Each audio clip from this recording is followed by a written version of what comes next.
You know what I mean? Yeah, yeah. Like it says I'm live, but I never really know if that's for sure. And it often isn't the truth. See, it says live, but I can't find the stream. Right? I don't know. Maybe There's like 10 to 15 seconds where you got to like hand wave. Am I there? That's how it always kind of goes. somebody comment. Somebody let us know. Yeah. Um, Either way, though, I think you and I got in touch through Lana. Is that right? Yeah, that is correct. How did you and Lana get in touch? Lana's actually part of my mastermind, and she Nice. said that you do these really cool interviews, and that I would be it's just somebody awesome with stuff to share for all your Facebook ad geniuses out there. And so she put us in touch. And part of it for me is like I just when I enter a niche, I want to find out who the coolest people are and connect with them. And I'm part of all the big Facebook ads group, and you for real, you have the coolest one. I'm not just kissing the ass on your T-shirt. It is actually a fact. I tell you what, it's strange because I'm part of alternatives or direct competitors to like what I'm building here, and half the time the entire group is just like a cattle call group of like people in line waiting to spend money with the guy in charge. And you can see that because only him and his team can post, right? And it's all two steps, and there isn't like a culture or a tribe or a conversation. Yeah. And so like I put a lot of time, effort, and energy into it, and I appreciate that feedback. Because when we started, we were always, everybody starts at zero. And those people were still the big deals, right? And now, like, the ass fam is getting to a point where it's rivaling like paying memberships. Yeah, and totally. Groups where like they charge like $100, $200, $300 a month. And I'm like, I'm just trying to like set everybody straight, you know, like, so it's fun. But I remember, I think a year or so ago, you're like, Jeff, can I send you a book? Right? I did. And I have the book on my shelf, by the way. Yeah. And you have a copy with you, right? I do, of course. Well, it's got my face on it, so hopefully. Yeah, you might as. Yeah, there you go. Yeah, perfect, right? That's very cool. Like I mentioned before, like I don't know you from 6 Ways from Sunday, right? Like I don't know your background. I listened to your conversation with Jay Abraham. So could you just give us like the basics, the background, what you've done, how you've done, and then maybe we'll start the conversation and journey that way, right? Yeah, let's do it. By the way, just if anybody's here, you guys could comment, let us know you're seeing it, because otherwise it's just Jeff and I talking, but I'm sure there'll be a replay. Eventually somebody will watch it, maybe, right? I started my agency journey in 2007. And when I say I started, what I mean is that like the whole economy tanked, especially in my local area. Yep. And I had to like make money online, if you will. And I probably spent almost 2 full years making exactly zero. Yep. So that was my awesome first 2 years. And I think everybody's got one of these in your agency. I had my anti-cheerleader, who was my father-in-law, who said, get a real fucking job, man. Like, and I love that. The anti-cheerleader. Damn.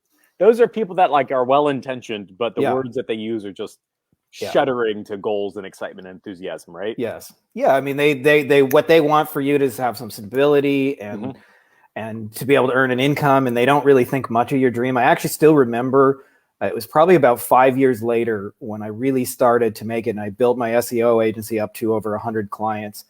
And I remember actually we were starting to travel a lot. Suddenly I had this digital nomad kind of life, and my girlfriend, who was a teacher, just started taking a week off of school here and a week off of school there, and unpaid, right? Like teachers don't get paid to just take a week off. And he was like, you know, like, you guys are taking all these trips. What's going on? And he had always referred to my business in the beginning as this little side thing that I was doing. And I just gave him a little wink and said, well, I guess that little side thing's working out. Yeah. Yeah. But you know, it takes about 5 years before you can say, I told you so. That is like the most interesting challenge out of all of this. Like the people that love us and care for us usually are coming from a place of like just massive scarcity. Like they want you to be good, but not experience like the feedback from failure and the feedback from experience. They're like, we just want you to be happy. I'm like, happiness is really like half struggle and half success. Totally. And I remember my friends and my family going, Jeff, you know, it'd just be a lot simpler and easier. Like if you just got a job. I'm like, okay, well, it's 2008. All right. And there aren't so tough, right? What am I going to do now? And I remember I felt like a caged lion. Like I just graduated a degree in finance, majoring in derivatives and credit default swaps, and in the middle of a recession for finance people with credit default swaps. I'm like, what am I supposed to do here? Right? Like there's no way out. Yeah. And my escape wasn't starting my agency then. My escape was going back to business school. And then I got fired. And then I started my agency journey, right? You just happen to do it like one step ahead. So bring us back to like 2007. The recession's going on, worst financial crisis ever. And it's like COVID, but back in the day without the disease. Totally. Right. Yeah. And so like, did you say, oh, I'm going to start an SEO agency? Or was it like, I was freaking out. I didn't know what to do. Like, what was it like? No, actually, you know, it's funny how the life throws you these kind of curveballs. And one of them for me was I was actually just trying to get a job. That's like, I was like, but in my local area in Windsor, Ontario, Canada, they were laying off people. Like it's basically like Detroit, the Canadian version. So it's like Ford, General Motors, and Chrysler. And they were like literally in a city of 200,000, there would be an announcement one day, 20,000 people all got fired, which is like 10% of the city. And, you know, I'm looking for a job, and I would go to like a job fair, and the only people there were like commission only, kind of like you can sell for your lunch kind of insurance jobs and things like that. But like nobody had a guaranteed paycheck. And I had a friend of mine, and he was really into real estate, and he just called me up one day and said, hey, I wrote a real estate course and we're going to sell it on the internet. And I was kind of like, we? And I was like, no, you are going to sell your real estate course. But I thought about it and I was like, well, what else are you going to do? And so it brought me into this world of like, I just thought if you build it, they will come. I was like Kevin Costner delusions. I actually remember thinking I'm going to get a Ferrari by the end of the month. And then of course you put up a website and find out you got like 2 website visitors. One's a robot from China and one's your mom who's like, wow, that's kind of nice, honey. You built the website. Great looking website. Good for you. Go get a job. And so then I went down this rabbit hole of SEO, and after about 6 months, we'd actually built it up really, really well. I'd like soaked up everything. And I remember somebody came by and said, I'll pay you for this website. And I was making 0 sales. I had shitloads of traffic and sold it. And I actually didn't know what I was going to do for like the next year. But one day somebody called me up and said, hey, you know that SEO thing you did for somebody else, could you do it for me? And I said, sure, why not? And I actually got into white labeling before like white labeling was even a thing. Like it didn't even have a name back then, but he was like, well, I got all these, he was a web designer who just had abundance of SEO people that needed it and didn't want to deliver it. And I was like, send them all my way. And so I went from like not even knowing what an agency was to having like 100 clients, like probably within 6 months. And it was, I knew nothing about running an agency. It was like a chaotic mess. And like, even though I was financially successful, it was probably the most miserable I've ever been in business. Like I wanted to put a bullet in my head every day. I hated SEO. I hated the clients. And it was just like meeting requests all day long. My phone was just like blowing up. Can you call me? Can you call me? Can you call me? And so I would like, you know, be out with my family on a Sunday and my phone would ring and be like, hold on, honey, I just got to take this call and you got to walk feel like away. You're a sports agent without the dollars behind you. Yeah, exactly. And it was like, I had built myself a prison. And so eventually I reached a point actually years later where I literally just one day decided to burn my agency to the ground and just, that's it. I'm firing all my clients. I'm not doing this. And I went through probably about 6 months or a year. And that kind of led into the stuff we're doing now where I don't take any sales calls in my meetings. Like we just sell through video. I don't have any meetings. I shouldn't say I don't have any meetings. I get like 2 or 3 a month and they're usually like, I'm the one requesting them and they last 5-10 minutes. But almost 100% meetingless. And like, it's been so much easier. I still have a little PTSD actually when I check my inbox thinking like a bunch of angry clients are going to be there and they're just not. But I've learned to build an agency that's just like way more low maintenance.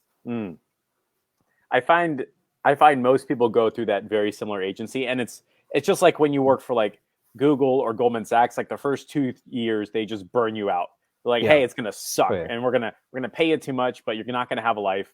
And then people either continue down that journey, which is like hypertension, stockbroker style experience, right? Or one day they wake up and like, I need a break and I need to rebuild this. And it sounds like you rebuilt your agency to where it was less touch, but higher quality of life, right? Yeah. So and I realize that because when you have this really successful agency and you have no quality of life, you're like, what the hell am I even doing it for? Right. Like I have money and I can't even go to a restaurant because my phone's going to blow up on the way. Yeah. You feel like an investment banker. Yeah, totally. Yeah. So in the beginning you were doing SEO and you got like referral partners or power partners, Jay Abraham words, right? Yeah. Some guy that had the clients but didn't have the fulfillment. You're like, I got you. Let's boogie. He had happier clients. You're getting results, but you're working 14 hours a day. Everything was stressed, freaked out. And it sounds like like you went through a transformation, but bring us back to where you were when it was like you and 100 clients. Was it just you and like 2 or 3 people? Or like I had a does that team look of virtual assistants of about 30 like? ish, and I didn't know anything about hiring and management. So like I can't even tell you just like how many horrible mistakes I made at that point. But like every aspect of that business was chaotic. Let's just say that. But yeah, it was kind of just like, and I'm sure some of you guys can relate to this. Even if you don't have 100 clients, you can have this with 5 or 10. But it was like putting out fires, just like constantly. Like I must have checked my email 50 or 100 times a day. Like you just keep it open. Yeah, right? yeah. And like, you're always like, oh, it's been 10 minutes, checking it. And you feel like you have to respond to everything. And it was, I very rarely get emails from my clients at all anymore. And that's kind of amazing when you think about that. So was this client conversation or overabundance of client conversations, right? Was that because of like there was problems with the product and delivery? Or is that because like the team kept kicking stuff to you? Or is that because you didn't set the tone correctly with the clients? Like you didn't say, hey, we're going to meet once a month and that's it. Like what was the big reason why? Yes, and yes to all your things. I think a lot of people doing Facebook ads, because I do a lot of stuff with Facebook ads now, can relate to this. Is I just assumed in the beginning, if I made people money back, that everything would take care of itself. Like you paid me 1,000 and you were getting 10,000.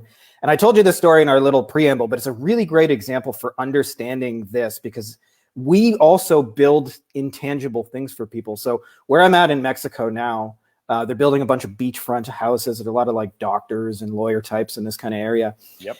And there was a guy, my neighbor, and I said to him, oh, you bought this house. How was that? And he decided to go on this tirade and said, it was the worst fucking experience of my life. And I said, what do you mean? And he said, well, first of all, I saw it online, so I bought it sight unseen. And so I just wired like 220 grand or something like that to some guy in Mexico, and I couldn't reach anybody for 2 weeks. Nobody would like return my phone call. And then eventually they sent me a contract, and of course it's in Spanish. I don't speak any Spanish, so I got to get a translator before I can even understand the legal. And for 6 months I kept trying to get updates and nothing happened. And then eventually I came down and my house was built perfectly. And so when you think about that, on the results and delivery, they actually did a perfect job. Yep. But it took me a lot of years to realize 50% of what we do is actually the communication. It was that part that was like so lacking. This little chasm of unknown is where like our clients freak the F out so much. This is like a constant thing across all client and customer relationships. Like this I paid you money, and then you have this like regret, like fear, and then oh, we got it happy and it's done. And it's so strong that like Uber is like, yo, we are going to update you by the second as soon as you order something. Amazon is like, you are going to get notifications every 15 minutes. Because you really want. Go on. I was just going to say, Amazon's a perfect example. Like it's in the box, we're shipping it. It's on its way. Here's the tracking. Like they let you know where it's going on the journey. And way back in the day, I remember my grandfather talking about he would order stuff from catalog, send money as a kid, like $2 for a hat or whatever it was, and then nothing for 6 weeks. And you check the mailbox every single day, right? And the relationship has evolved to, as soon as I have spent money with you, I am expecting some kind of deliverable.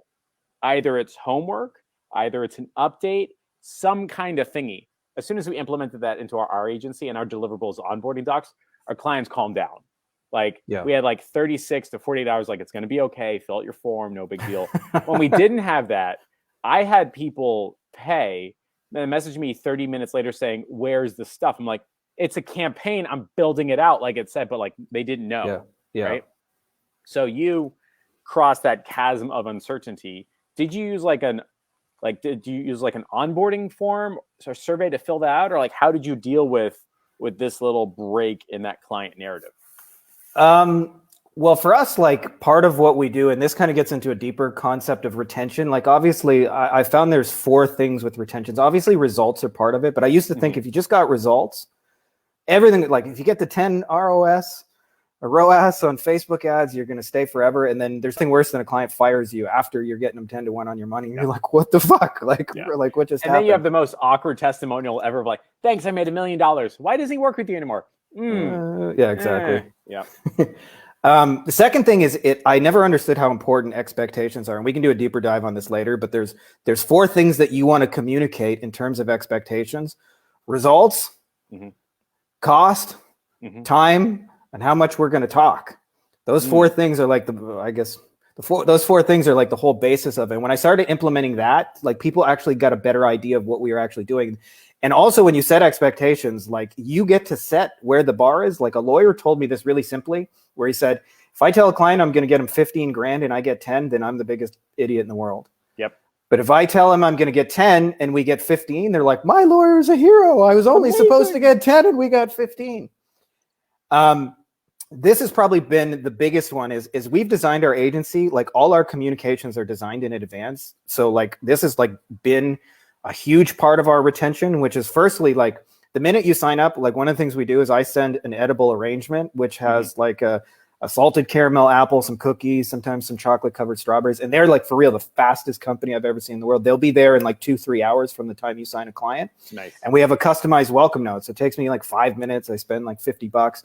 But they've had all these bad experiences with marketing agencies, and they're worried that you just disappeared to an island in Cuba or whatever, and then all of a sudden there's a knock at the door, and they're like, "Who's this?" We also drop in a mail welcome package, and that takes like a week to get there. So even though we do it at the same time, it feels like two separate communications.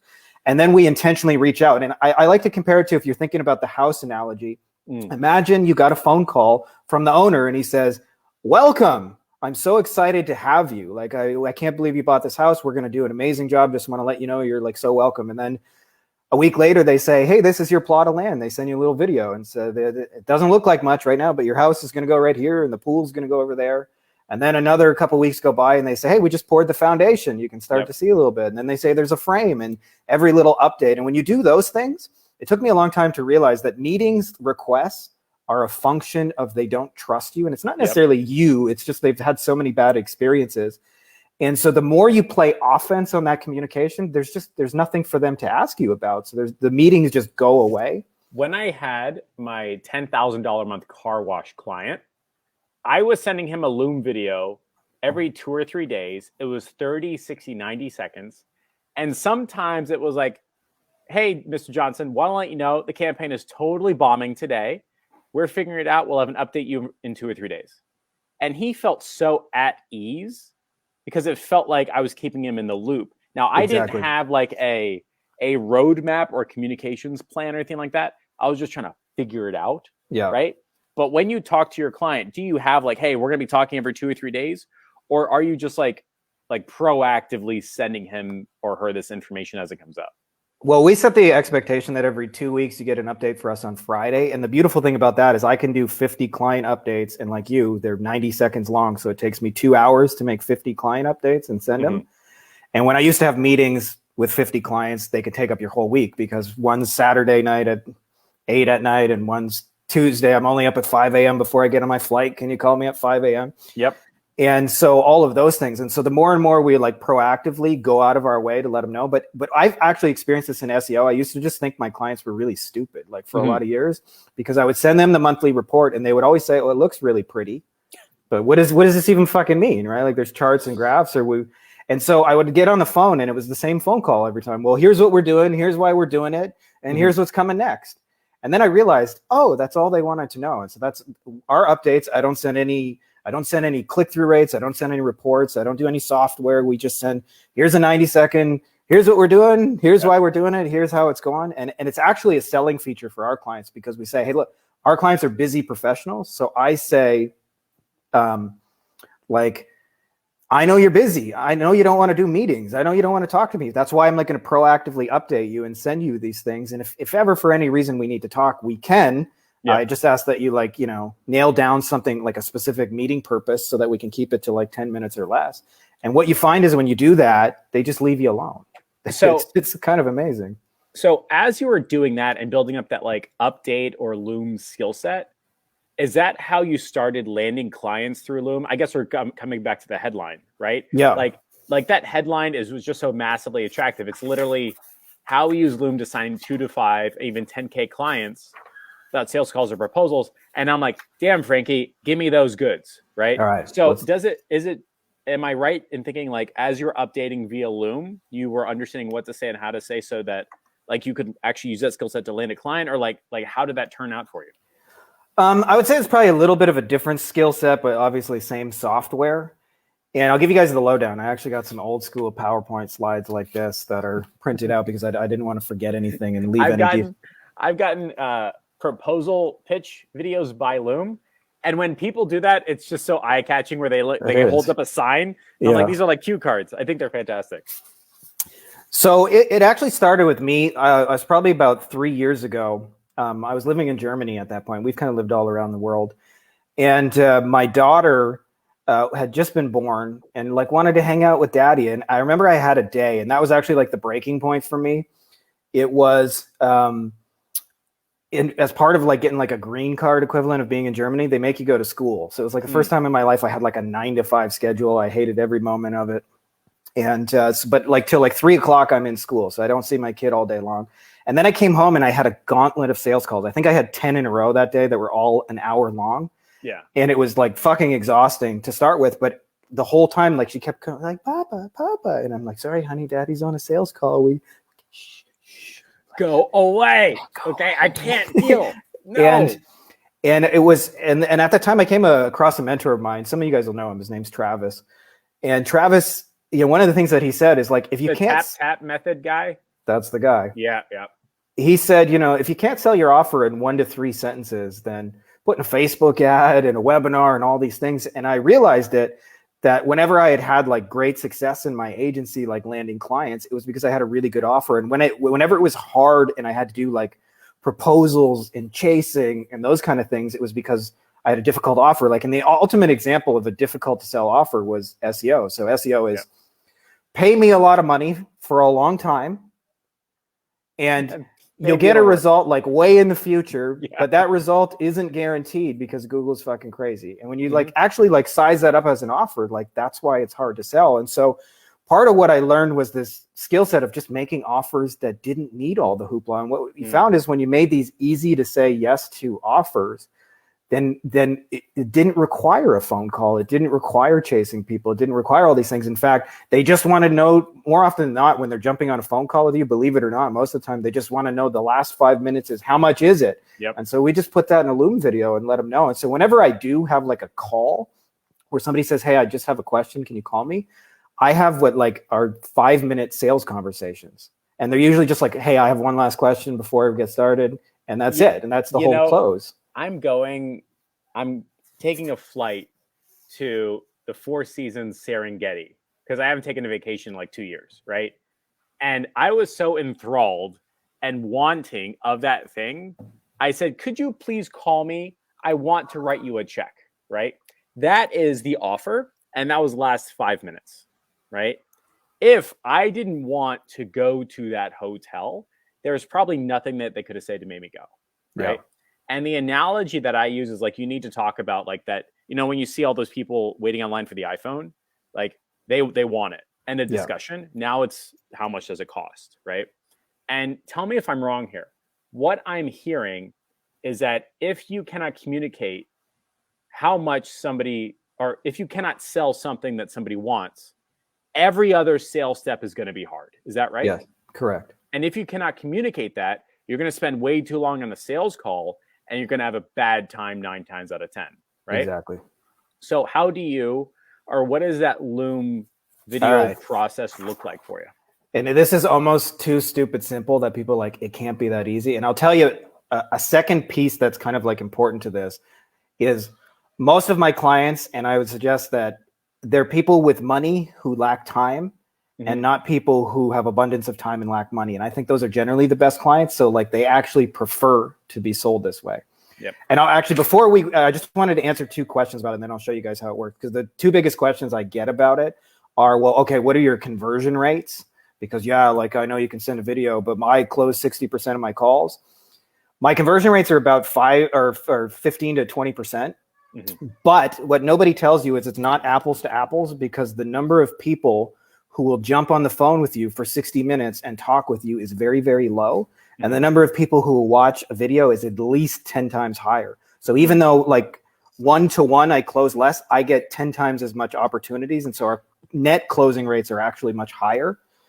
And then the second question is, people say, well, what about the quality? Because a part of the reason I get on the phone is to like weed them out and make sure they're a good fit. And believe it or not, part of like coming up with the offer, so I hear my daughter crying at the door over here, my youngest, is I make the offer like very clear who it's for and who it's not. And you would be amazed that people who come out from the video are actually better quality. It's because, in my experience, they've taken a step towards you rather than you kind of arm twisting them for the credit card. Yeah. And so the two things I get are like the conversion rate and the quality, and they're actually both higher doing it this way as a whole. And this is really the whole Loom video. It's 3 parts. It's an offer. Yeah. Okay, before you show me, I'll tell you what, it's the same thing. Every success is simple and it's 3 steps. Yeah. That is it, right? 3-step plan, baby. 3-step plan, right? And all right, so show us the thing again. It's too simple. Do it. Yeah. I know it looks too simple, but I'll tell you the real key is this one over here. Is the offer is just so easy to say yes to that it doesn't require all those things. And then we've got a plan and a demonstration. I want to break it down to you guys. I found like, this is my little notes, and this is certainly not the only way to create an offer. And like, there's an infinite number of ways to be successful. And I just want to share with you guys what I find to be the easiest way to create these offers. Because when I make these Loom videos, when I'm like planning them, I actually make them in reverse. So I think about the offer first, then I do the plan second, and then I do the first 15 seconds last. So this is the easiest way I've found to come up with an offer that people want. Is start with a broad niche, and then there's a concept in here I called the nickel and the $100 bill, and then build your own unique system. So I'll give you an example of that. One of the things we did back in the day is I worked a lot with plastic surgeons when I used to do SEO. And one day a guy came to me and said, well, I don't really want all the business. Like, they get a lot of stuff that comes through the door where they might make $500, but it costs them $500 to do it. Like, if you think about, and every niche has this, by the way, every niche has like volume stuff that's really cheap. Like in my niche and the lawyer stuff, what I would call the nickel stuff is you can bring lawyers traffic tickets like all day long. They'll fight traffic tickets, but they make like $100, and they usually pay a paralegal $100 to defend it. So like, you can send them millions of dollars worth of business and they won't make any money from traffic tickets directly.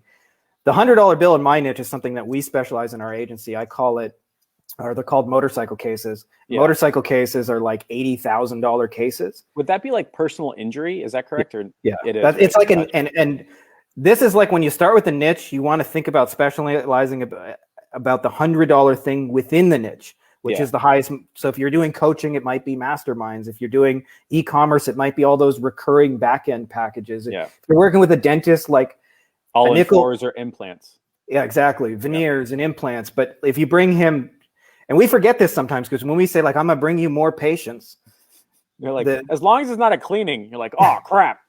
How about whitening? They're like, nope.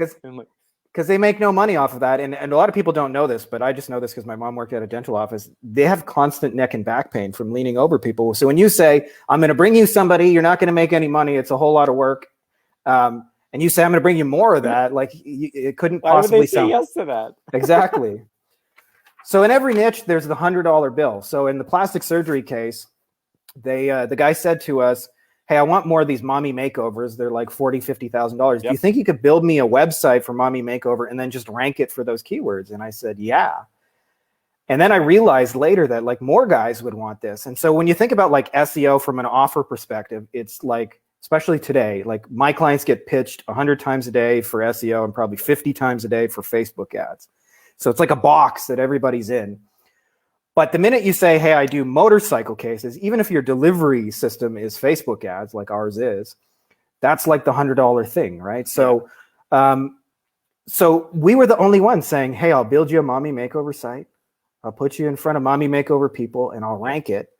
And then when you come up with your unique system for it, which is just your own little methodology for getting results, it could just be an ad, a landing page, some follow-up emails, like basic shit. Yep. But nobody else will have that. And what it creates what I call a mini monopoly where they can't shop you around. When you're a Facebook ads person, they can shop you 8,000 places. When you're the person, Facebook ads, that's it, done, right? I actually did that the other day. There's like 4.3 billion results. Like, just to give you an idea. Like management alone for Facebook ads is like $200 a month. Yeah. Exactly. So this is the simplest way I've found to make an offer. There's a lot of other ways to do it, and this is kind of a deep topic that we could do a lot longer than an hour. But you start with something like dentists, you figure out the veneers are the expensive stuff, and then you come up with your own unique system, and then you can package that a lot of exciting ways to make an offer that they want. It's just it boils down to, would you like more $100 bills in your life? And who says no to that? There's so much Jay Abraham and Travis going on right now here. This is nuts. I'm having a great fucking time. I watch both of them way too much, and you're nailing it right on the head. This is fantastic. So the next, like the middle piece, and I said I do this in reverse, so we'll get to the demonstration last, is the plan. Mm-hmm. And this is the biggest thing actually I see missing from a lot of marketers is we try and hide it. We say like, I got my unique system, my proprietary 7-step method. And maybe sometimes that works within marketing markets because they like mysterious shit. But if you're telling a dentist, I have some super top secret way of getting you clients. He's like, all right, well, don't do it here. I don't want exactly. No, you need transparency, and it helps to boil down that transparency to 3 to 5 steps, just high level, so he can get what you're doing. So like in my case with the motorcycle cases, it's like here on Facebook, we can target motorcycle riders. See, we got all these targeting. And then I run this ad right here that says, hey, you motorcycle rider, download this book. It'll help you if you're ever in an accident. And then they get a book. See this book? It's for motorcycle riders. And they go to this landing page that says motorcycle stuff to get the book. And then we send a bunch of follow-ups over motorcycles. And they all say, call you. That's how we get motorcycles, right? So like you show them and like. So the technician in me is going to argue and focus on that like PDF, right? Like whether it should be a PDF or like, have you been in an accident ad or something like that. Does the mechanism matter? Like you can change it at any time. Does it have to be the lead magnet? Can it be like an ad? Can it be anything? Like, does it matter? Yeah, I mean, it's your system. Like, by all means, put your own unique flair on it. I'm just saying, like, that's what we do. But there's a lot of ways to. But I'm just giving an example. Like, your plan should be 3 to 5 steps where they can see. Okay, yeah, like I can see how that would produce motorcycle cases. The other benefit, by the way, of doing the $100 thing is you get a lot of fucking room to be wrong. Like when one case is worth $80,000, I can get 1,000 leads on Facebook for $10 each. And only convert one person, and I get high fives. Yep. If I do that for a restaurant, like if I spend 10 grand and one person comes into the restaurant, they think I'm an idiot. So part of like why I specialize in these things, it's easy to like justify high value, right? Because it's like I'm bringing you $100 bills, and like trucking accidents are another case. If you guys are in personal injury, that would be a good one to do. Yeah. So that means your client conversations, or how you're building this client conversation, this Loom video. You're first saying, look, I'm going to figure out a big industry, a big niche, something that I'm either an expert in or not. It doesn't matter. We'll figure it out. You can Google anything. And then you're saying, look, I'm going to establish the nickels and the $100 bills. I'm going to make sure I'm only going after the $100 bills. Correct. So that way, when I'm crafting client communication, or having a conversation with a client, you can say, hey, Mr. Johnson, I know you're a lawyer, and I know that you actually want more personal injury cases. I'm going to show you our 3 to 5 step system that's going to hopefully generate you more personal injury cases. That's pretty much it. Is that right? In a nutshell, yes. Yeah. Right. And we've got it dialed down now where, we can be a little more ballsy on it and say, we're doing something similar to what I believe you guys are doing right now, which is, I think you guys are doing pay per live transfer, but our offer right now is like, get 10 of those phone calls for $1,000, right? So it's like, and then of course, and it's designed that way on purpose. I actually got the idea. Travis talks a lot about this, but I saw it in your group, is when you're first starting out and you don't have like mounds or case studies and things like that, where most people get it wrong is they start with a marriage offer, which is a big thing, like SEO, marry me for a year. Yes. And it's a hard sell for somebody who doesn't know you. And if you make that thing smaller, like, hey, let's just do a little first date and see where it goes, but design the first date so it automatically leads into more. And there was a guy in your group that I saw that did this brilliantly. Somebody said, hey, can anybody do creatives for Facebook ads? Because I hate making the images. And this guy said, I do videos for $50 a piece. And that was a very like small offer. And he had like a whole list of people who said, me. Yep.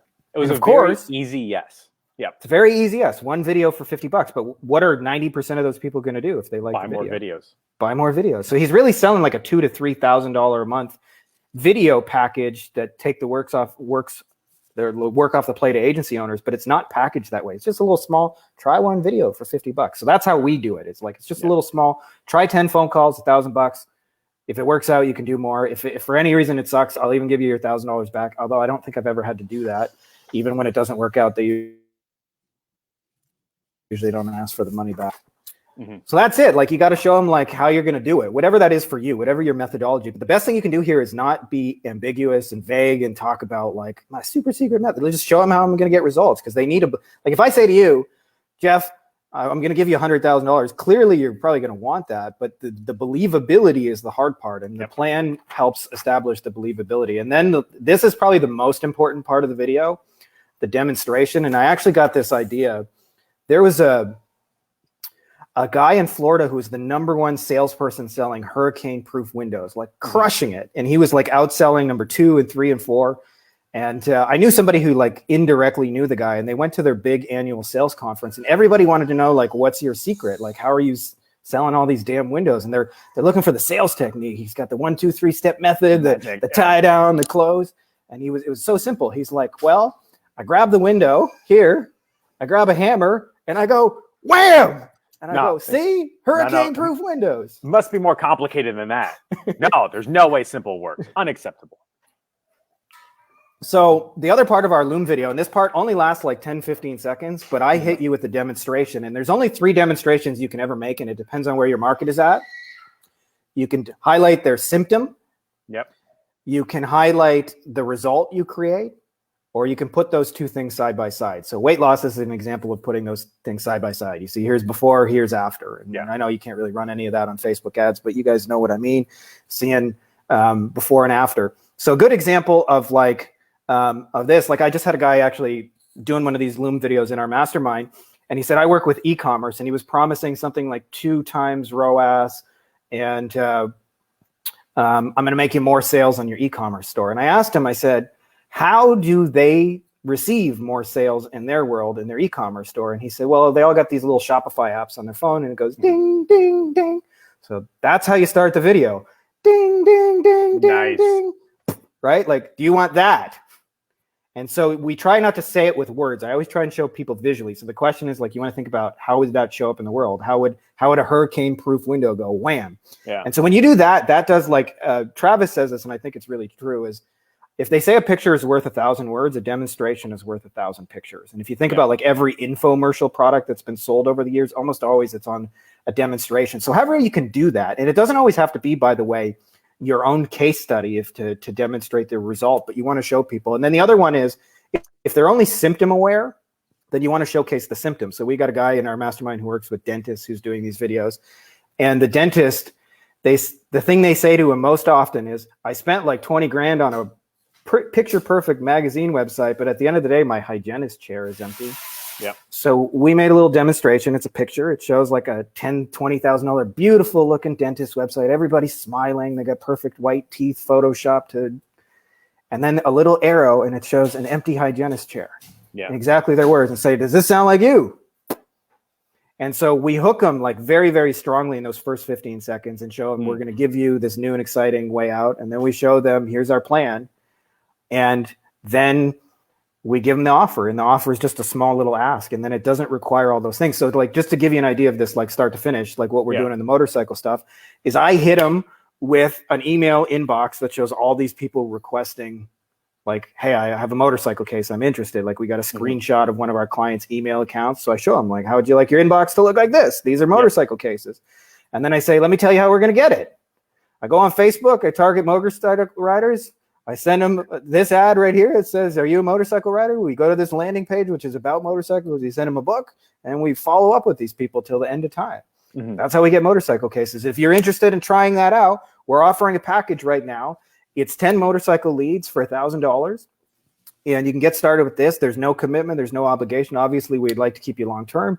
But we understand you've probably been burned a lot in the past. So I'd rather just show you, and if for any reason it doesn't work out, let me know if you think we should have a conversation about that. And almost always there's no conversation. They're just like, hey, okay, that sounds like something I want to do. And so when you do that, instead of having like what I used to do, which is this complicated marriage SEO offer, that results in, can you send me a proposal? Okay.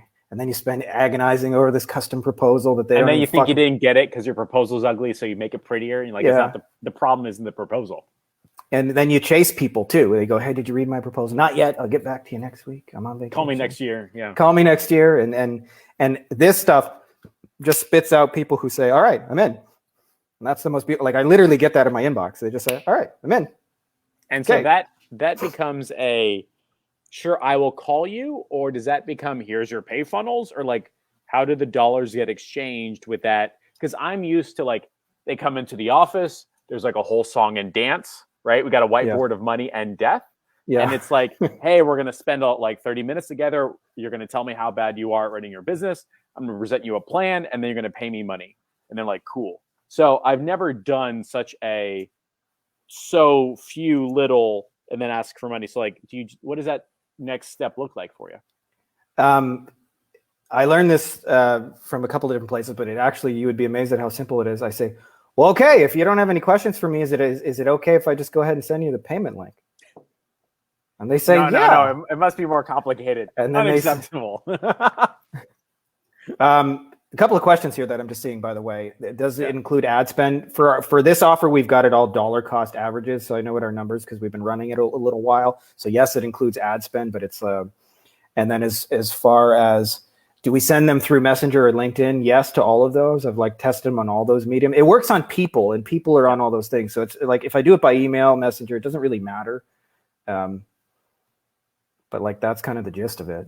So what I understood is you're doing a 30, 60, 90-second Loom video, breaking into 3 parts, the thing that they recognize. Would you like more of this? Here's what we're going to do. And then I'm going to make you an offer. And the offer is not marriage. It's a first date. You need a first date offer. Correct. And then you say like, hey, would you like to spend money with me? And then they say yes or no. You start talking, right? But then what was interesting is that like, historically, what I've discovered with me and how I talk and communicate is that when I land an internet client, they stick around for a lot less than an in-person client, like neck choking distance, right? Like my in-person clients are always spending more for a lot longer, and they're happier no matter what. Apparently for you, that's not a problem, right? Well, I'm not saying in-person doesn't improve those things, because every time I've met somebody in person, we got a couple questions that I just wanted to answer real quick. Yep. What's the first touch point? I actually just, the first touch point is just a little hand raiser. Like sometimes I'll go into a LinkedIn group or a Facebook ad and it just says, hey, we got a way to get motorcycle cases. I got a little 5-minute video. If you want to watch it, raise your hand and I'll send you the video. And then they watch it. That's like my whole funnel. Yep. It's like, it used to be more complicated than that. And I'm still working on complexity, but everything moves a little bit slower with 2 babies. Those guys of you who are parents understand that like these little things want things constant. I don't think people are going to understand the severity of the words that you just used. I'm still trying to make it more complicated. Like that is both like sarcastic and true. Like if something doesn't work, it's because you didn't make it work. And the answer is almost never in something more complicated, right? Yeah. Simple works. If you didn't make simple work, it's on you. The answer is not something more complicated. And it sounds like when people are like, hey, I try to make it easy, let me make it hard instead. That's what I guess failure looks like. Like they haven't figured out those 3 steps to make simple work, right? Yeah, totally.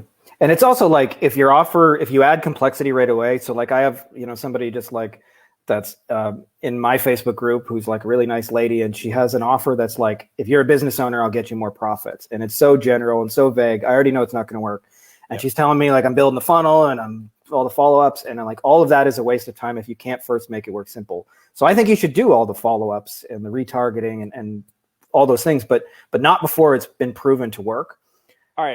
So on that topic, before we go to the Q&A, and for ladies and gents, I hear you. Hold on to the questions for 2 seconds. Yeah. So are you spending any time doing like industry research or client research? Like, are you getting on the phone and saying, let me ask you 15 Dan Kennedy smart market questions to know if I should do that $100 niche? Or are you just spending 15 minutes on an industry? Like, how do I know that I should go into bike shops and not dentists? How do I know if I should do car mechanics and not personal injury attorneys? Like, are you doing any research at all in this process? Or you just, we'll figure it out? Or what does that look like?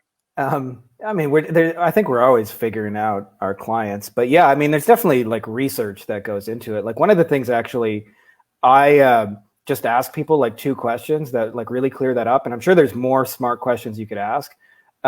It's just like, what kind of clients do you wish you had more of? And which kind of clients do you wish you had less of? And a dentist will say like, fuck off with the teeth whitening and bring me a whole bunch more of the veneers. And okay, I'm gonna get you veneers, right? Like, And then also like for research, if you're starting out, when I go into a niche and I don't know anything about it, like when I first went into lawyers in 2016, I didn't know a lawyer. I never worked with a lawyer. And actually one of the things I did, which was really cool, is I reached out to the top lawyer in all of America. His name's John Morgan. They got a huge firm named Morgan & Morgan. I see their ads. Okay. Everywhere. Like, you know Morgan & Morgan. Yeah. But for those of you who are outside of Florida and don't see them everywhere. They didn't grow up with like kids on a billboard saying, I know that family. Yeah. But I just reached out and said, hey, I'd like to interview you. And then there's an interview of us side by side, and I get to kind of borrow his credibility a little bit. But what I do is I go to wherever they're having conversations. So if they're in Facebook groups, obviously if you can do in person, do that. I go to Quora and Reddit, and I'll just search for things like, what's the hardest thing about being a lawyer? And actually, if you listen to some of my speeches, one of the things that they'll say, like a lawyer says, the hardest part about being a lawyer by far are the clients. No, I don't mean the good clients who trust you like a professional. I mean the people who are in this on principle and just want to make the other person hurt, or those kind of things. And I literally repeat that word for word in some of my presentations. So there's definitely a research that goes into it. But the easiest way I've found to just get that is just go, who do you wish you had more of and who do you wish you had less of? And I'll ask those separately, but they'll tell you who the $100 bill is. I have found that, like, as I get into pay per live transfer real estate, I had a really good conversation with a real estate agent, and the question that I asked was, what are you spending money on that you're unhappy with? And all of a sudden he just that was the trigger. And I was like, I'm just mopping it up and I'm making words out of it. And that will be what I do in exchange for money, because he's already spending it. He's super frustrated with it. He's like, I wish this was better. I'm going to make it better. But you said two questions, which was what type of clients you want more of and what type of clients you want less of. Is that right? Yeah. So if somebody watching this video is like, I don't know what to do, well, go have 5 to 10 to 15 minute conversations with 5 to 10 to 15 different people. Ask them what type of clients do they want more of, what type of clients do they want less of, and now you have a 0 to 80% expert framework really, really fast, right? Yeah, and somebody's asking right now, and yes, you can just walk into a group where you don't know anybody. If you just ask a dentist, who do you want more of? They're not going to say, "Fuck off! We're not paying you money yet, so I'm not going to answer that." They'll just answer it. Like it's actually not very hard to do. Yep. And I don't want to be like Ryan Levesque and give everybody the same question, so people walk into these Facebook groups and like, tell me your biggest problem ever. But you can just be honest and say, hey, like I'm doing a little bit of research here, trying to figure out like what kind of patients are most useful to you. That's how I got into dentistry or dentisting. I asked 15 dentists and I was like, hey, can I talk to you for like 10, 15 minutes? I said, sure. And a whole bunch of them were complaining that all the agencies that they were talking to were giving them whitenings and cleanings and saying we have to upsell. And I hate that. I was like, all right, well, what if you didn't have to do it anymore? What if you're only getting implant patients? And they're like, yeah. There you go. Right. That's actually, that's step 3 of the Loom video right there. No more teeth whitenings. Yes to implants. Perfect. All right. So we talked about the Loom video. Let's talk about retention going from 3 months to 24 months. How are you handling that? Is it because your stuff works? Because you got like no. 2 year. It's not because your stuff works. It's for in fact, I would say our results. I focus less on our results than I ever did in my life. And I'm not saying like we don't make our clients money, because with $100 bills you get a lot of room to be wrong. It's these 4 things, by the way. And actually, I would say the last 2 are the most important. It took me a lot of years to realize that. So when I say extras, there's an awesome book on this, by the way. If you guys get a chance to read this book. Can you show that again? I think your name was like blocking it out for 2 seconds. Okay. Yeah, give me those 1, 2, 3, and 4. Okay, cool. Offense, communication, extra. Got it. Yeah. So when I think of communication, we kind of talked about this earlier, but when it's been a year and everything's working and a client trusts you and they know you, you don't actually have to communicate all that much. But in the beginning where they trust you the least, you got to make a whole bunch of it. And so if you look at it like a timeline, I call it the accordion. And at the start of it, you want to kind of like squish the accordion together where it's very frequent communication and you give them updates before they even ask for them.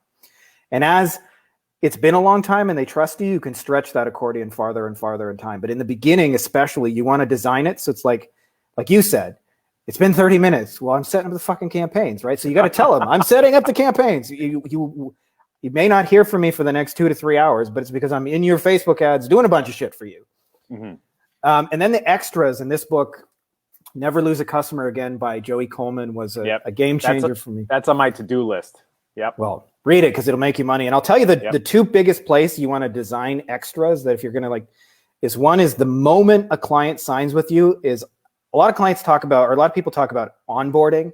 I believe in something I call welcome aboard, which is like, I'm rolling out the red carpet, welcoming you as a member of my family kind of thing. So like, I'm sending you a gift basket. I'm sending you pictures of family. I send my customer or my clients signed notes. The extras are the little things that keep clients. So I had a client, for example, just like 2 weeks ago, we were talking, and turned out we had our first car was the same. We both drove this piece of shit Oldsmobile 88. It's this old grandpa car. And it was, for whatever reason, it was his car in law school, his first car, and it was my first car. I had a little bonding moment. And he said, I didn't sell it for like 3-4 years, even after I had money coming in. And I said, why not? And he said, well, my grandpa sold it to me. He died. And the car, he used to smoke a tobacco pipe in the car, and it smelled like him, like overwhelmingly when I got in the car, and it just reminded me of grandpa. So I never sold the car because it was just like keeping my connection to him. Well, I just decided to go on Amazon, and I look, tobacco pipe smell, and then the first thing that came up was there was a candle. It said tobacco pipe smell. I'm like, I wonder if this is like close. And I scrolled down to the reviews, and the first review said, smells exactly like grandpa. So I'm like, $20, send that to him as soon as humanly possible. Now, I don't know the end of the story because I'm still in this relationship, but when that client's still with me 2 years later, I promise you it's not because of my Facebook ads are so fucking awesome. Like, it's just not. And those little extras will do more for your agency. And the second place you want to design them is where you normally lose customers. So I'll tell you, most agencies lose their clients at 3 to 4 months. And what you don't realize is when you have them 24 months, like firstly, you only get 3 payments in the Stripe or the PayPal in your inbox. But then you also have to prospect again, run more ads, do more sales calls, do more proposals, do more start all over again. It's like going back to the gym. It's like every 3 months you're building a new agency. And when you keep people, it starts to glide a whole lot more because the agency builds off of it and like people stay.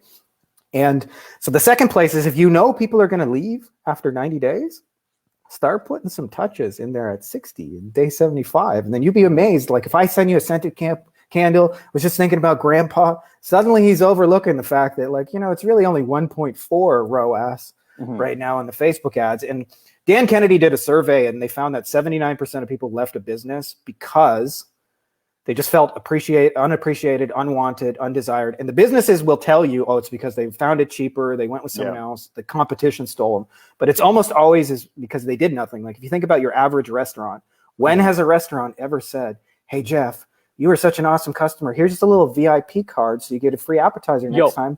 Cannot wait to see you again. Some guy did that to my dad, okay, like 15 years ago. My dad still takes me there. It's called Big Cheese in South Miami. It's gross. It's horrible. We're still going, okay? It's like, it was, so it works.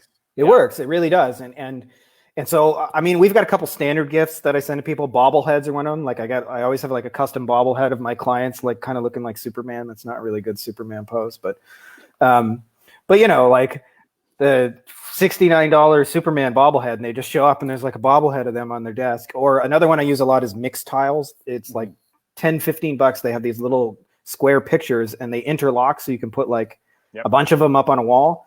And I always send them of like a picture of them and their kids. I'm just like, hey, this would make a nice, really, like lawyers all have offices. So I'm like, this would look really nice in your office next to, they have their law degree and those kind of things. And every time they look up and see their kid, like, I'm the guy who did that for them and brought that. And that, they're not staying because my Facebook ads are so good. And when I realized that, it really unlocked the game for me because I was like, oh my God, like I'm spending, it actually happened. There's a friend of mine named Peter Sabo, who's a 2 Comma Club Award winner. And he's a funny guy because he dropped out of high school, told his mom, give me a year to make this agency work. He built a 7-figure agency. They got invited to the ClickFunnels event and couldn't get in because he wasn't old enough to drink. And so they were there to give him an award and he wasn't allowed into the event. And he told me like for a year, he had 120 Facebook ads clients and spent every day just focusing on getting better and better and better and better and better results for them. And they were never happy. And he's like, the minute I got better at setting expectations and those little extras, suddenly clients were happy. And that's been a big game changer for me. I'm not saying you shouldn't get clients results because obviously if you get them 0 results, they're not going to stay. But I promise you that keeping them informed and giving them little extras, which we design like every 30 to 60, 90 days tops, you're going to get some kind of extra from us where I just invest like $50 to $100 into that relationship because I know how important it is to stay. And when you do that, your agency builds momentum so much easier. It's so much easier because when I used to do SEO, like there was a lot of stress about where am I going to get the next client and proposals and hustling. And now it's like, I don't know, I could do nothing for 6 months and I know there would be money still there in 6 months. So it's like, you know, it's there's no, that pressure gets removed from you. I'm kind of reminded of, first off, earlier you mentioned like go to where they are. Like we use the phrase of like, if you're selling crosses, go to church, right? Yeah. It's so obvious, like go there, right? So wherever your clients are, go there. In person, online, doesn't matter, be part of that tribe. And the second thing that we talk about very often in the group is like the 0 to 80% expert rule. Like you can go 0 to 80% as an expert really, really fast. 80 to 90% will take forever. And then there's never 100%. In fact, as soon as you hit 100%, you find something else and you drop down to 80. It's like this weird, like little space. It sounds like you're applying that to your Facebook ads as well. Like you'll go to 0 to 8%, and then the client keeping activities, like it's very, like it's asymptotic, right? Totally, like you can spend a whole lot of time being 90 percentile, but they're still going to leave. They're still going to hate you because they're not wanted, because not appreciated, because you're not having conversations. So it's better to go 0 to 80% with Facebook ads and then build in that client narrative, 0 to 80%. Is that correct? Yeah. Yeah, it's all designed ahead of time, very energy efficient. So too, like I use a service called Notorific.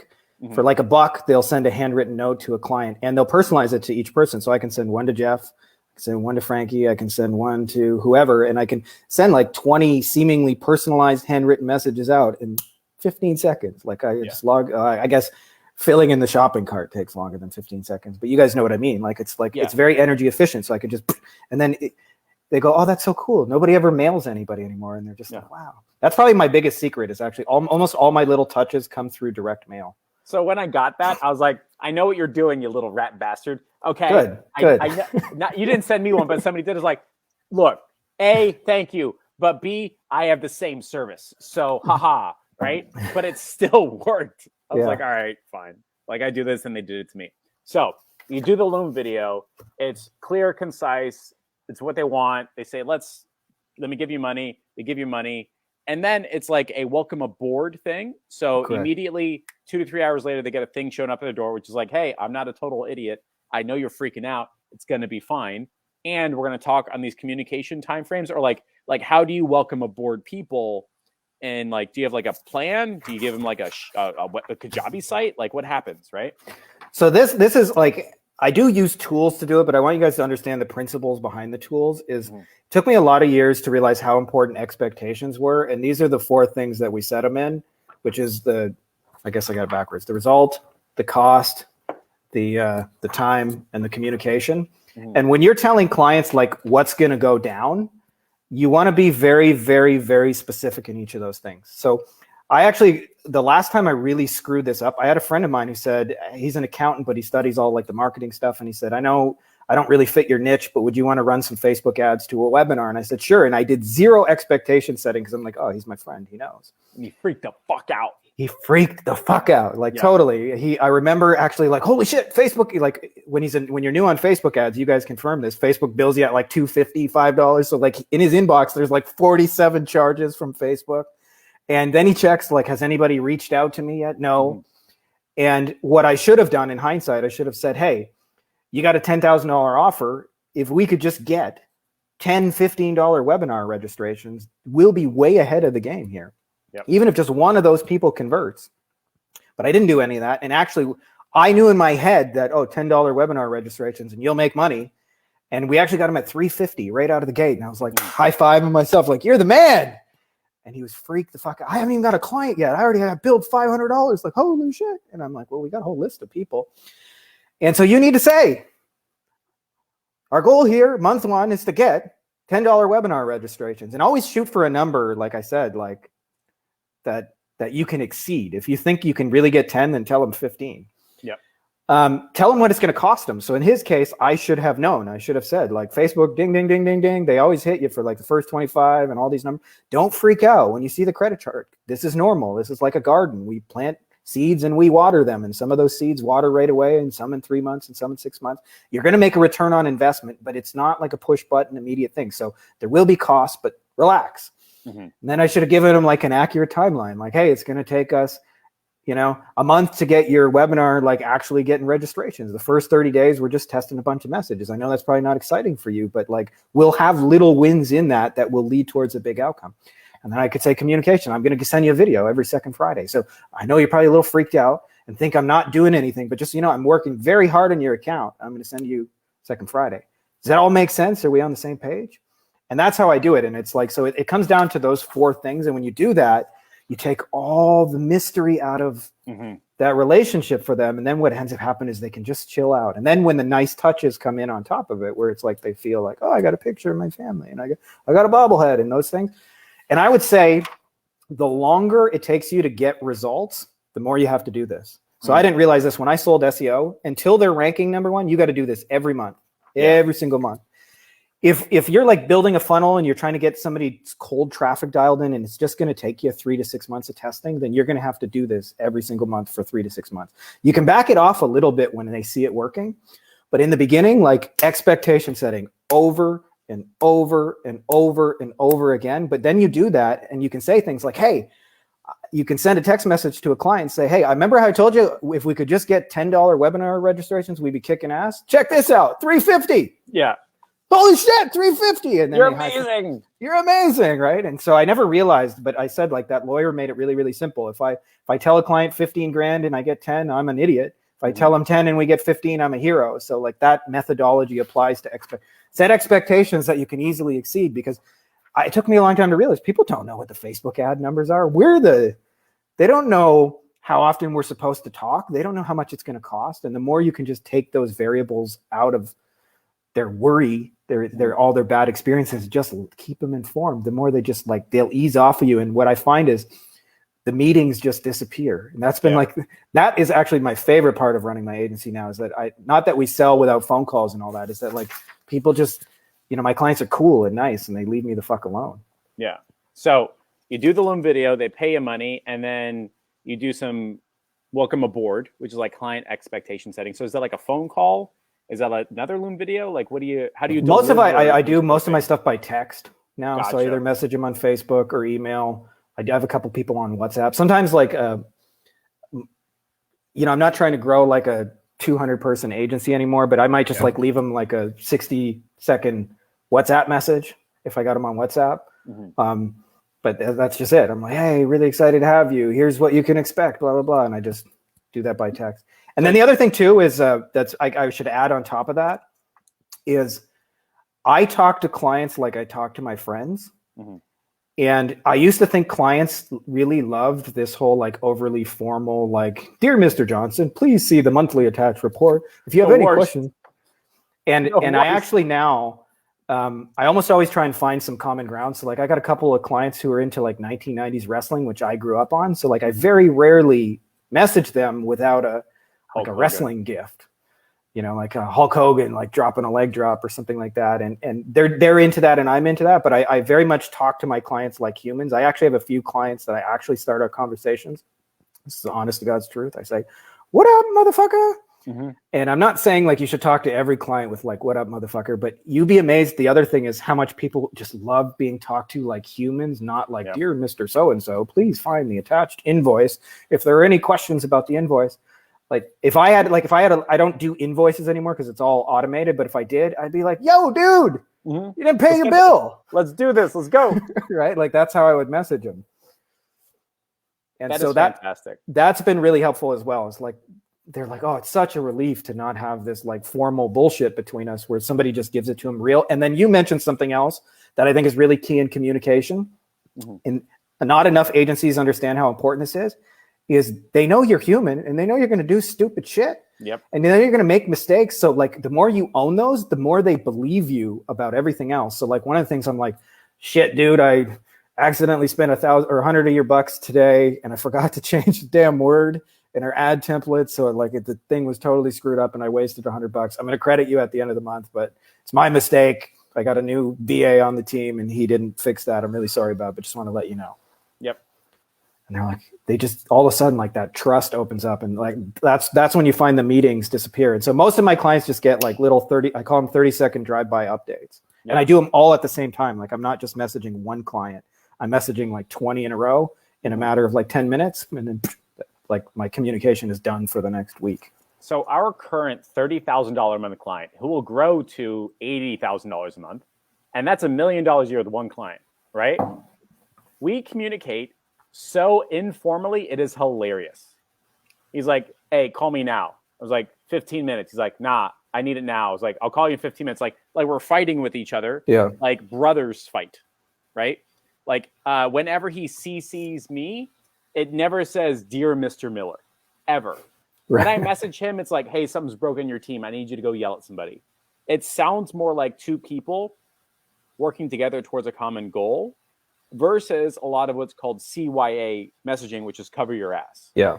And when I've worked with lawyers and accountants, when I start using CYA, they kick in and they're like, all right, we're going to be CYA. Yeah. And please see attached addendum. I'm like, I'm not going to do that. Right. And when I lower that, or when I become more vulnerable and more normal and more human, they become as such. And it's the same level like legalese, but we're talking like human beings.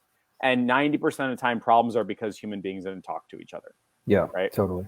And so what I'm hearing from you is like, we'll do a Loom video, which is not professional, which is not a big deal. You talking with like note cards, like, hey, this is what we do. You want more $100 bills? Here's 5 steps so we can do it. Here's exactly what we do. If you're interested, we can do 10 blanks for $1,000. What do you say? They say, sure. And it feels like that humanist follows into the communication. Correct. Hey, we're super psyched to bring you on board.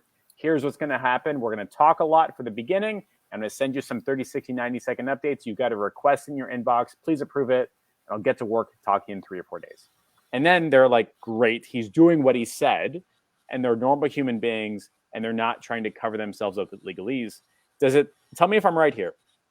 Simply by, on the 3 pillars of making an agency, there's results, right? And there's client communications, and there's probably like a third one. But if I understand correctly, going 0 to 80% on results and 0 to 80% client communications immediately extends retention. And as a result, you just make more money. Is that right? Correct.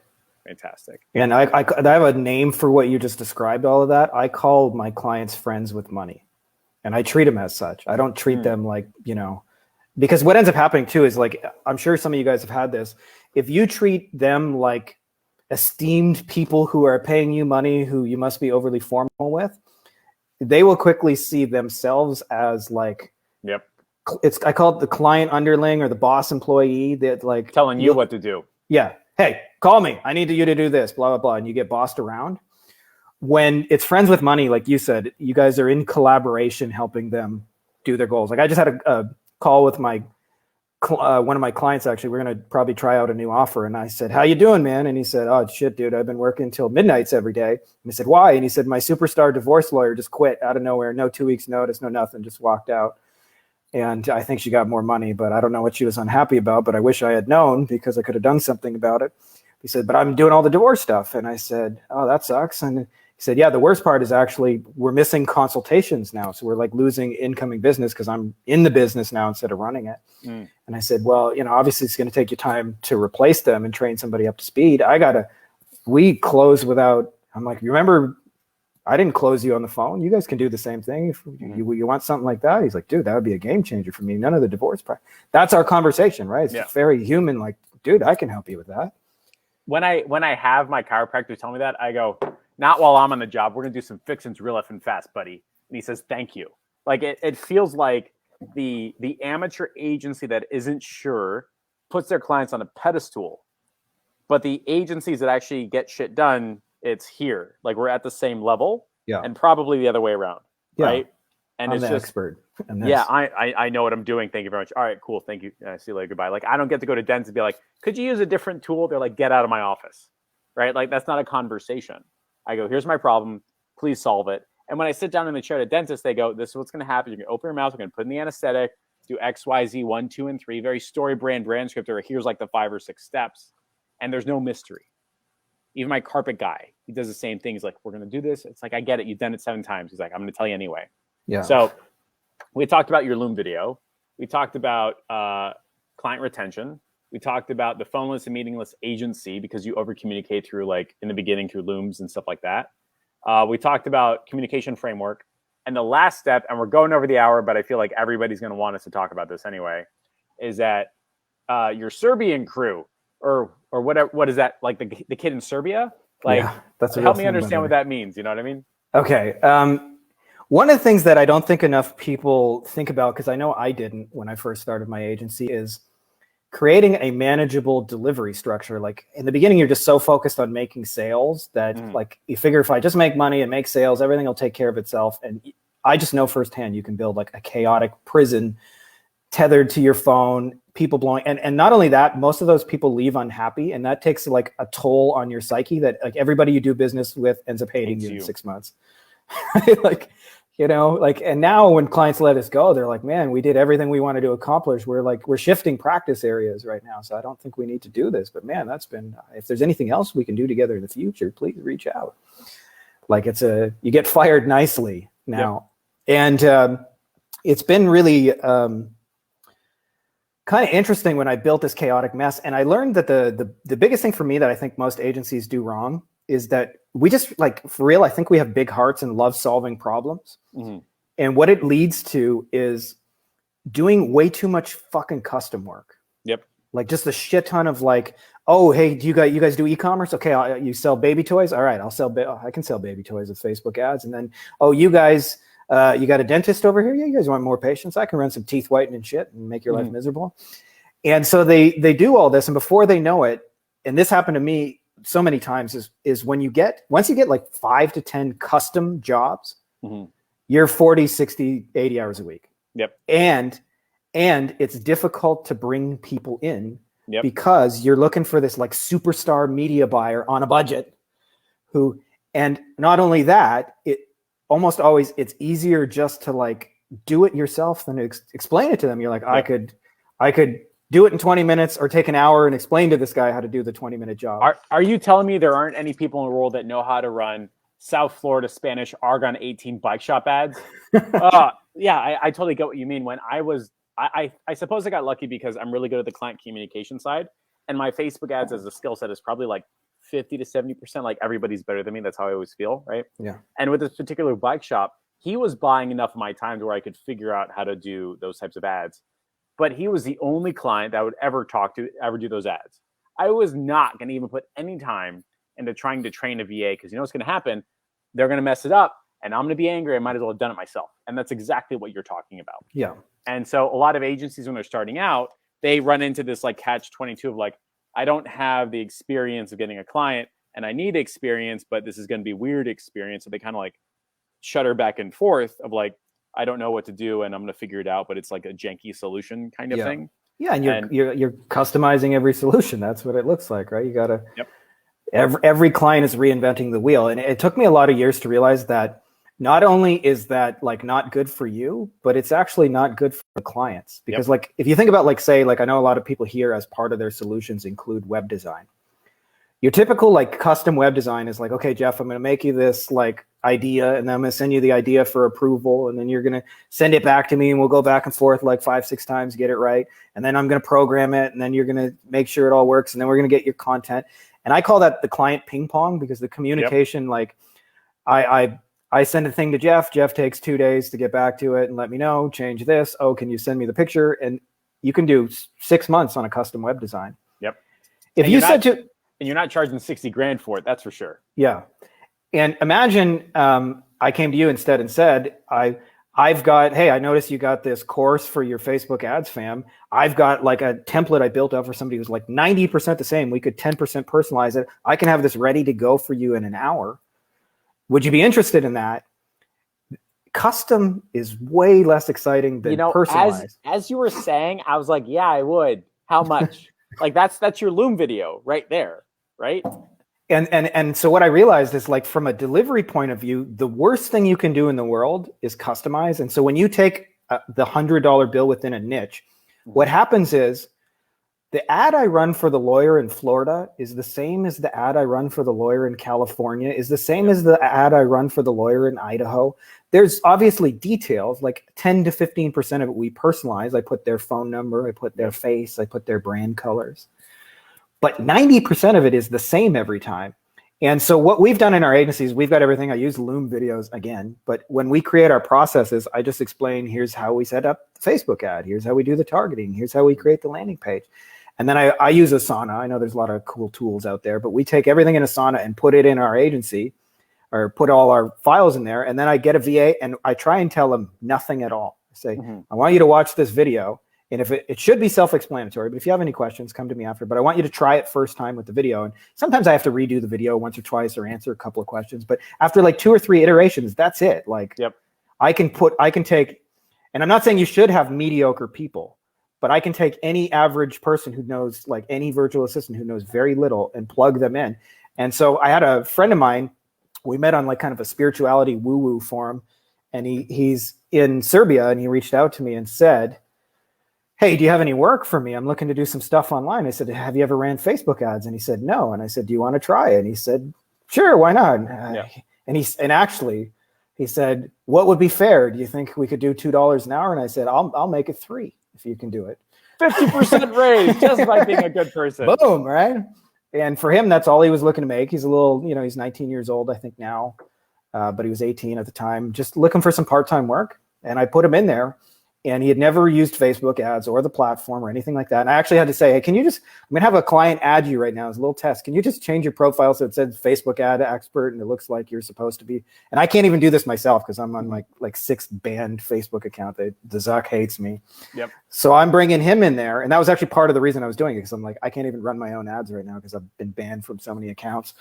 And so I brought him in, and then lo and behold, he was like, had the campaign set up. And a big part of that is we have good processes and procedures, but a bigger part of that is it's not a custom solution. Like, we're selling the same $100 bill over and over and over. And I've found from doing this, you can manage 50 clients when you're selling the same thing over and over easier than you can manage 5 custom clients. It took me a lot of years of doing that wrong to realize I was doing it backwards.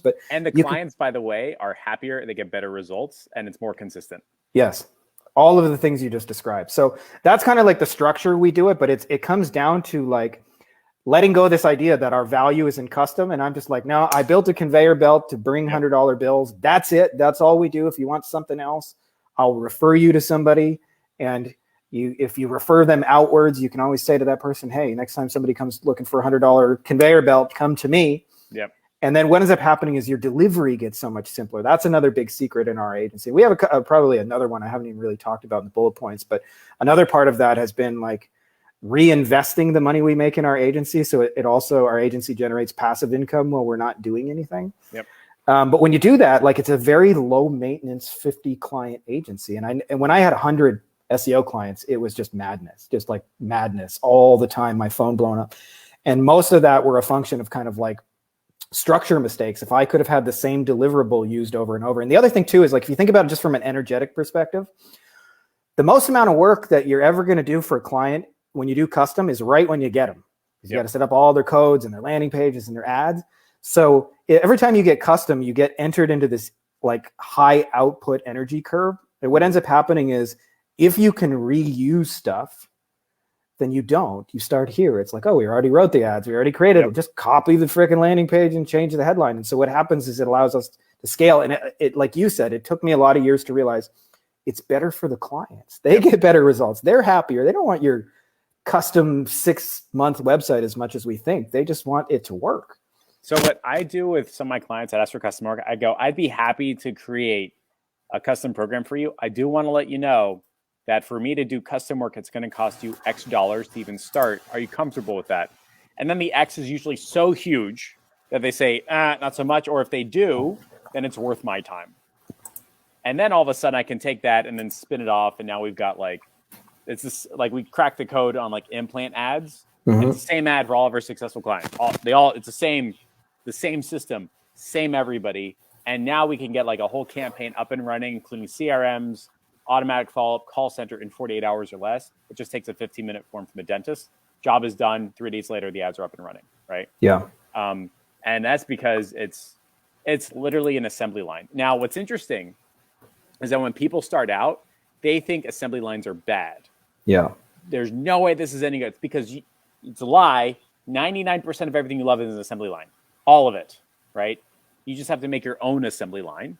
And from what I'm hearing from you is, from the beginning, your loom, your onboarding process, and the copy and paste Serbian guy, it's all 90% the same. Is that right? Correct.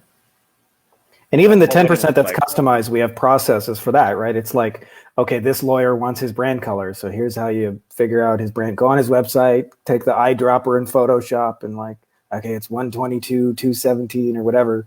Mm-hmm. Put that color in the ad instead of the one that's there already. And so even that little 10%, it's the difference between custom and customization.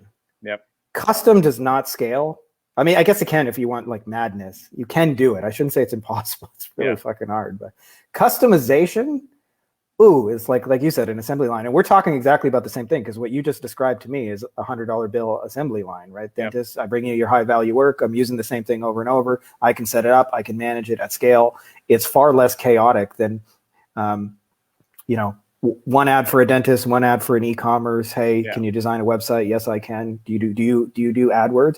And one of the biggest things that I like when I see like a lot of agencies struggle with that madness agency, almost always, if you look on their website, they do a little bit of everything. We do SEO, we do AdWords. We're your all-in-one digital solution. And I used to think that was really cool until I realized just like how hard I was making my life by being the all-in-one digital solution guy.